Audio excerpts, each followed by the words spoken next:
सुप्रभात बच्चों। सुप्रभात मैम। बच्चों, आज मैं आपको एक कविता सुनाने जा रही हूँ। उस कविता को ध्यान से सुनकर मुझे बताइए कि मैं आपको कौन सा पाठ पढ़ाऊंगी। सिंहासन हिल उठे, राजवंशों ने भ्रुकुटी तानी थी। बूढ़े भारत में आई फिर से नई जवानी थी। घूमी हुई आजादी की कीमत सबने पहचानी थी।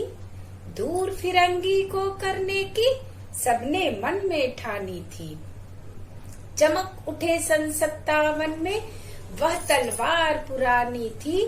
खूब लड़ी मर्दानी वह तो झांसी वाली रानी थी। बताइए, आज मैं कौन सा पाठ पढ़ाने जा रही हूँ? मैम, झांसी की रानी।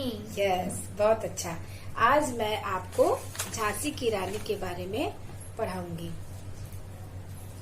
झांसी की रानी का नाम था लक्ष्मीबाई। आप लोगों ने लक्ष्मीबाई का चित्र देखा है? नहीं मैम। आज मैं अपने साथ आई हूँ, आपको दिखा रही हूँ। ये देखिए, ये है रानी लक्ष्मीबाई।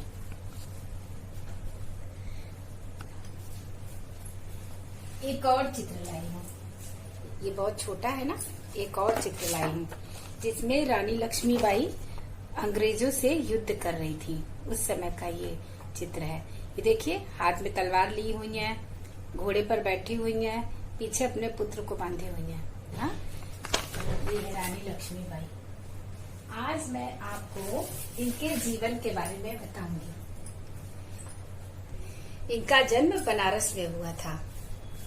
इनके पिता का नाम मोरोपंत और माता का नाम भगीरथी था। इनके बचपन का नाम मणिकर्णिका था। आपके बनारस में जो गंगा जी के किनारे 80 घाट है, उसमें से एक घाट का नाम है मणिकर्णिका।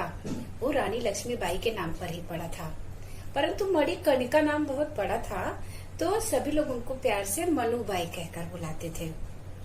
जब ये 4-5 वर्ष की थी तो इनकी माता भगीरथी की मृत्यु हो गई। अब इनके लालन पालन की जिम्मेदारी इनके पिता मोरोपंत पर थी। मोरोपंत मराठा शासक बाजीराव द्वितीय की सेवा करते थे, तो वो जब राज दरबार में जाते तो अपने साथ छबीली को भी ले जाया करते थे। बाजीराव द्वितीय जो है वो मनुबाई को प्यार से छबीली कहते थे। तो इस तरह से इनके बचपन का 2 नाम हो गया, एक मनुबाई और दूसरा छबीली। वहां वो जाती थी तो बाजीराव द्वितीय के एक पुत्र थे, उनका नाम था नाना। उनके साथ वो खेलती थी। एक बार जब नाना हाथी पर चढ़कर सैर करने के लिए जा रहे थे तो मनुबाई भी बोली, नाना, ओ नाना, मैं भी हाथी पर चढ़ूंगी। तो नाना बोलते हैं, नहीं नहीं, मैं तुम्हें नहीं चढ़ाऊंगा, हाथी पर तो राजा लोग ही बैठते हैं। तो वो अपने पिता से जिद करने लगती है।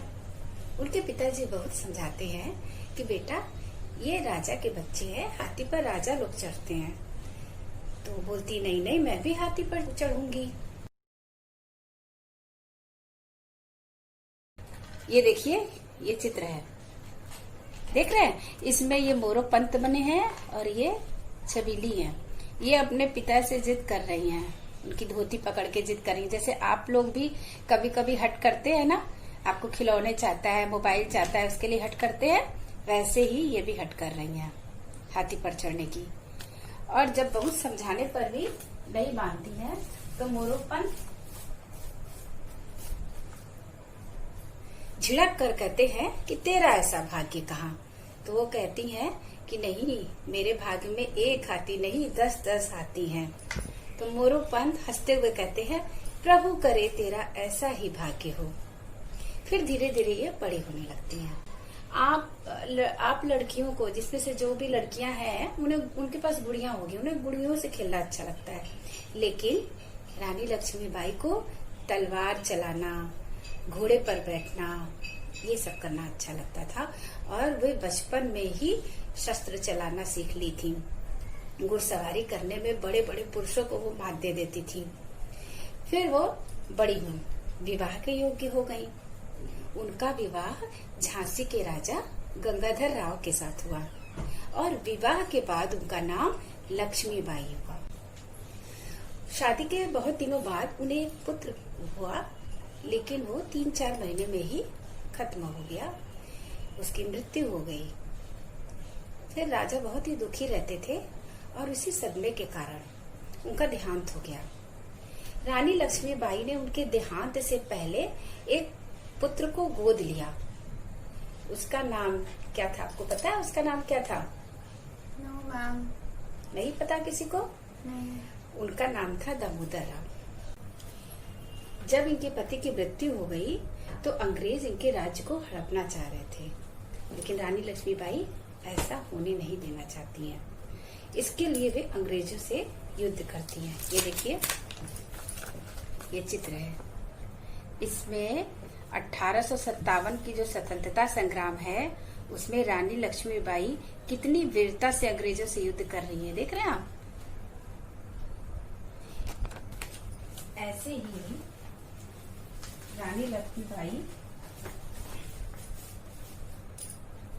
अपने राज्य को बचाने के लिए, अपने देश की रक्षा के लिए 1857 की स्वतंत्रता संग्राम में अंग्रेजों से डट कर मुकाबला करती हैं और वो वीर गति को प्राप्त होती हैं। किसी को पता है वीर गति को प्राप्त होना क्यों कहते हैं? नहीं मैम। बेटा, वीर गति को प्राप्त होना मतलब कि जब हम अपने देश की रक्षा के लिए अपने प्राणों को न्यौछावर कर देते हैं तो उसको हम कहते हैं वीर गति को प्राप्त होना, है ना।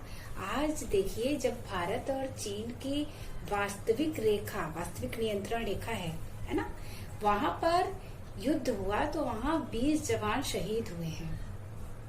वो क्या हुए? वे वीर गति को प्राप्त हुए। क्यों? क्योंकि उन्होंने अपने देश की रक्षा के लिए अपने प्राणों को न्यौछावर किया। ऐसे ही रानी लक्ष्मीबाई 1857 के स्वतंत्रता संग्राम में अपने देश की रक्षा के लिए, अपने राज्य को बचाने के लिए अंग्रेजों से डटकर युद्ध करती हैं और वीर गति को प्राप्त होती हैं। इस तरह से आपने देखा कि रानी लक्ष्मीबाई के पिता का नाम मोरोपंत था, उनकी माता भगीरथी 4-5 वर्ष की थी जब ये, तभी उनकी मृत्यु हो गई थी। इनका लालन पालन मोरोपंत ने किया। जब ये थोड़ी और बड़ी हुई तो नाना के साथ खेलती थी।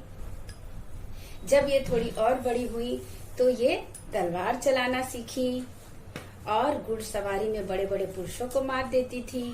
इनका विवाह झांसी के राजा गंगाधर राव के साथ हुआ, है ना। और 1857 के स्वतंत्रता संग्राम में इन्होंने अंग्रेजों से डट कर युद्ध किया। अब मैं आपसे कुछ प्रश्न पूछूंगी और आपको उन प्रश्नों का उत्तर देना होगा। रानी लक्ष्मीबाई के माता और पिता का क्या नाम था? उनकी माता का नाम भगीरथी और पिता का नाम मोरोपंत था। बहुत अच्छा। और इनको बचपन में सभी प्यार से क्या कहकर पुकारते थे? मनुबाई और छबीली। Very good. बचपन में सभी इन्हें छबीली कहकर पुकारते थे। किस चीज में ये पुरुषों को भी मात देती थी? घुड़सवारी में। यस। 1857 की स्वतंत्रता संग्राम में इन्होंने किससे मुकाबला किया? अंग्रेजों से। Very good. इनका विवाह किससे हुआ था? झांसी के राजा से। Very good. इनका विवाह झांसी के राजा गंगाधर राव से हुआ था। बहुत अच्छा। इस पाठ से क्या सीख मिलती है? इस पाठ से हमें ये सीख मिलती है कि हमें अपने देश के प्रति प्रेम की भावना रखनी चाहिए। Very good. और अपने देश की रक्षा पूरी साहस और निडरता से करना चाहिए। अपने देश को स्वतंत्र बनाए रखने के लिए तत्पर रहना चाहिए। Very good. अब आज का आपका होमवर्क है, होमवर्क 1। आपको इस पाठ को पुनः 2 बार ध्यान से पढ़ना है और नए शब्दों को रेखांकित करना है। होमवर्क 2, रानी लक्ष्मीबाई का चित्र अपनी अभ्यास पुस्तिका में या तो बनाइए या तो चिपकाइए। और नंबर 3, ऐसे ही किसी वीरांगनाओं के बारे में आप पता करिए